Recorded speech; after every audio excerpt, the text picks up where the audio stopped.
Hi everybody, this is Mr. Karthikeyan, mentor in Biological Sciences. Welcome to our video session. In this video module, 10th standard diagrammatic questions and answers we shall discuss.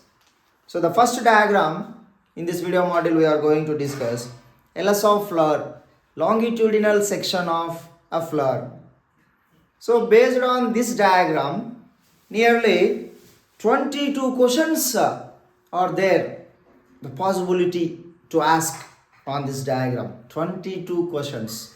So one by one, I shall read the question and deliver the answer. Watch and listen carefully and learn. So first question is, name this diagram. So name this diagram in the sense, LS of flower.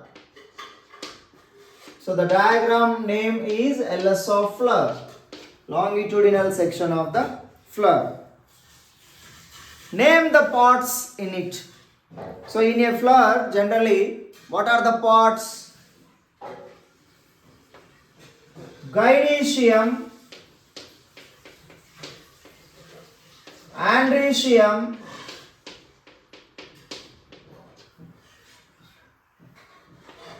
corolla, calyx, thalamus. So these are the main parts which are present in a flower. Question number 3. What are the main reproductive parts of a flower? Reproductive parts they have asked. So what are the reproductive parts? Nothing but gynoecium, androecium. Gynoecium is female reproductive part. Androecium is male reproductive part. Androecium is also known as stamen. Gynoecium is also known as carpel, pistil, carpel, pistil. Actually it is called pistil, T silent letter, pistil or pistil. So these are the reproductive parts in a flower. Question number 4. What functions do petals serve in a flower? So petals nothing but corolla. A group of petals called corolla. So what are the functions of the corolla in the sense? To attract the insects for pollination. In any flower, petals or corolla, why they are beautiful in nature and a different color in the sense? They must attract the insects for the pollination purpose. So those insects are known as agents of pollination or pollinating agents. Next one. Fifth one, question number 5. What roles do sepals play in the structure of a flower? Sepals nothing but a group of sepals together called calyx. A group of sepals together called calyx. So sepals generally green in color. So sepals function is photosynthesis and also it gives protection to the innermost parts of the flower. So main function is protection and also photosynthesis. Question number 6. How can flowers be classified based on their reproductive structures? Give the examples. So what are the reproductive structures in a flower in the sense? Gynoecium and androecium. So here based on the gynoecium and androecium, flowers are two types. Unisexual flowers, bisexual flowers. Bisexual flowers also called complete flowers. Unisexual flowers also called incomplete flowers. Papaya. Incomplete example papaya. Complete example datura. datura, rose, hibiscus, etc. Question number 7. Describe the structure of pistil and identify its three main parts. So pistil nothing but gynoecium. So what are the structures present in the pistil or gynoecium? Nothing but stigma, style, ovary. Inside the ovary, ovules are arranged. These are the parts. Stigma, style, ovary. Question number 8. What is the significance of pollen grains in the reproductive process of angiosperms?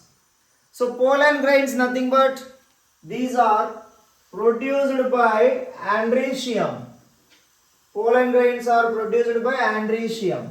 Anther plus filament together called androecium or stamen. So anther produce pollen grains. So pollen grains also called male gametes of flower. Male gametes. In humans, male gametes are sperms. Female gametes are ovum or egg cell. But in plants, male gametes are pollen grains. So these male gametes helps in the process of fertilization. Same like sperm and ovum in humans. Their main function is fertilization. From there zygote is formed, then ovary converts into fruit, ovules converts into seeds. Question number 9. Explain the difference between self-pollination and cross-pollination. So self-pollination nothing but within the flower. Self-pollination nothing but within the flower, same flower. Cross-pollination nothing but between the flowers. Two flowers, between two flowers. Between two flowers. From the same plant or different plants. Between two flowers, pollination is called cross-pollination. Within the same flower is known as self-pollination. Next one. Question number 10. What are some agents that facilitate cross-pollination? Agents. What are the pollinating agents? Cross-pollination nothing but insects, wind, water, birds, animals, etc. Insects, wind, water, birds, animals, etc. These all are responsible for cross-pollination. These are also called pollinating agents, cross-pollinating agents. Question number 12. What happened to the zygote after fertilization? What happens to the zygote after fertilization? So after fertilization, zygote develops into embryo. Then ovary converts into fruit. Ovules converts into seeds. So after fertilization, zygote develops into embryo, ovary converts into fruit, ovules converts into seeds. The next question, how does the pollen grain reach the ovary after landing on the stigma? So generally, pollen grains land on the stigma. So after landing on the stigma, how these pollen grains reach the ovary? That is the question. With the help of pollen tube. With the help of pollen tube through the style. With the help of pollen tube through the style, these pollen grains reach the ovary for the fertilization purpose. Yeah, question number 13. What is the process of seed formation after fertilization? What is the process of seed formation after fertilization? So here, after the fertilization, what will happen? These ovules converts into seeds, and ovary converts into fruit. So after the fertilization, ovary converts into fruit, ovules converts into seeds. So this process is known as sexual reproduction because gametes are participating. Pollen grains from anther, ovule from ovary. These both gametes are participating because this phenomena is called sexual reproduction. Next. Question number 14. What changes occurs to the flower parts after the ovary has developed into a fruit? So generally, when the ovary develops into fruit, then what are the changes occurs in the flower in the sense? Corolla, calyx, these both shed off. Corolla and calyx shed off. Androecium, gynoecium, these both they go for further development. Nothing but again same. Ovary converts into fruit, ovules converts into seeds. Because gynoecium and androecium are known as essential parts of the flower. Corolla and calyx, after fertilization, they will be shed off, detached or disappear, because these two parts are known as non-essential parts of the flower. Remember. Next, question number 15. Why is seed formation advantageous for plants? So why in plants formation of the seed is beneficial? It is good for their lifestyle and life cycle in the sense, this is sexual reproduction because genetical variations occurs. Nothing but genes. Genes are transferred. In plants also chromosomes and genes are present. The genes are transferred. Then advantageous characters are developed in new plants. Then they can tolerate the environmental conditions and they can survive successfully. Same like humans, in plants also, in upcoming generations, they must survive against the unfavorable climatic conditions. That is called evolution. So same like in animals and humans, in plants also, variations and genes, evolution and meiosis, these all are common. So that is the advantage of seed formation in the plants. The next one, 16th one, what conditions are necessary for germination to occur? After sowing the seed in the soil, if the seed want to germinate, what are the necessary conditions? We knew already. Water, temperature, sunlight, proper pH, etc.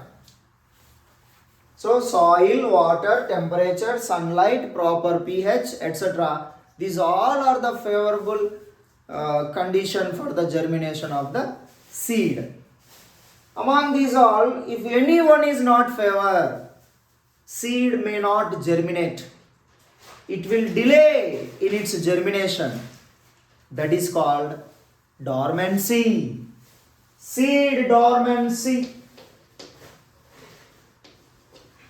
Because these all conditions must be favor for the seed germination. Question number 17. Name the four parts of the complete flower. Starting itself we have discussed. These are the four parts of complete flower. Gynoecium, androecium, corolla, calyx. These four are the main parts. Then only the flower is known as bisexual flower or complete flower. Example, datura. In some type of flowers, only three parts are present. Either gynoecium is absent, nor androecium is absent. Any one is present. Such type of flowers are called unisexual flowers. Either female flower or male flower. Unisexual. Example, papaya, bitter gourd, bottle gourd, etc. These all are unisexual, incomplete. These four parts are present. That is called bisexual, complete flower. Next, question number 18. What structures will be absent in unisexual flowers? Just now we have discussed. In unisexual flowers, either gynoecium is absent, nor androecium is absent. Only three parts are present. Calyx, corolla common. If it is male flower, gynoecium is absent, androecium is present.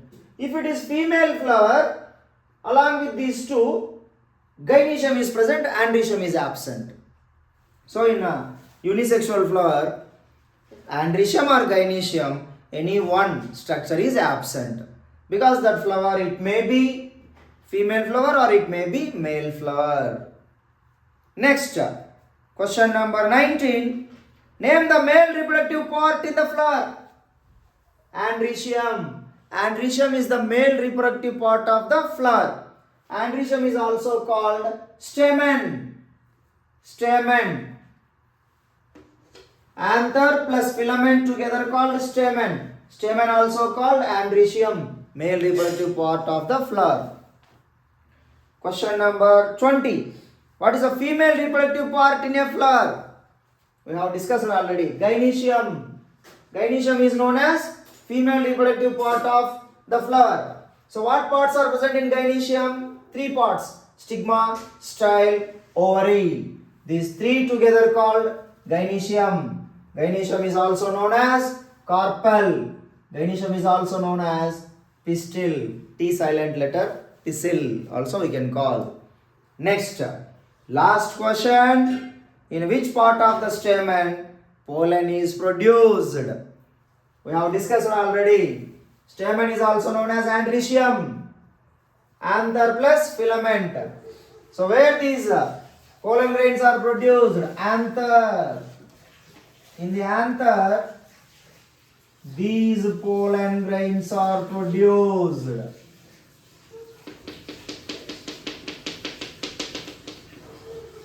In the anther, pollen grains are produced. Pollen grains are also known as male gametes of the flower. Ovules also known as female gametes of the flower. So dear students, these are the maximum possible questions to be asked about this LS of flower in our biological sciences 10th standard public exam purpose. I hope you are understood. In one more video with one more diagrammatic representation, I shall meet and we will discuss the questions whatever will be asked and the possibilities for our 10th standard public exam. Till then, thank you. Signing off, this is Mr. Karthikeyan, mentor in biological sciences.